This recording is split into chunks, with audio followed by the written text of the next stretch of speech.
Lo nguAsavela O'Hara, kuthiwa yinja ungafunga uthi ngumntu.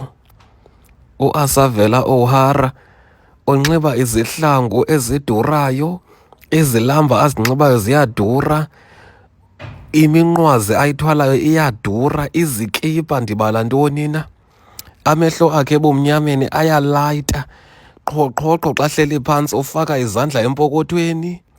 Uthi lena uAsavela O'Hara akafuni mantombazana aza kumenzela umjojo. Ucapukela kakhulu intombazana wafika imfuna imenzela umjojo kuba inxiba kakuhle. Into eyayisothuza yangumnqa apha ngoAsavela O'Hara, uyayidlala nomdlalo webhaskithi okanye ibasketball kwelawundini. Kuthiwa uyadlala khona, iphupha lakhe kuya kwilizwe laseMelika ayodlala khona kwintumente ye-NBA. uAsavela O'Hara ukhulele apha eQwili-qwili, wolukela apha eQwili-qwili. Uyaziwa ngabantu balapha eQwili-qwili, ungabuza wonke umntu eQwili-qwili uyakuxelela ukuba ngubani uAsavela O'Hara. Kwaye yena akathandi kuthiwe yinja, uthande kuthiwe nguMeita.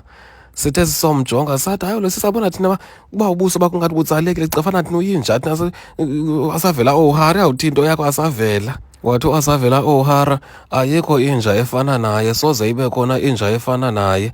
Wakhe wayibona phi inja inxiba uAi? Wakhe wayibona phi inja inxiba isinika sika OAi? Ikhona inja efana naye? Jonga ngoku uthwele le bhini. Ndathi ndisomjonga ndathi na mhlawumbi abantu abangoosisi ngase bamkhwebe uAsavela O'Hara, kwaye imali ithi mama ithi tata kuye. Xa ekhwele kwinqwelomoya uthanda esi situlo sisekuqaleni, na uthi uxakeke kakhulu akanaxesha lamsinandozela uba ebelinda yena abantu baphume kwinqwelomoya. Yindoda enjalo ke uAsavela O'Hara.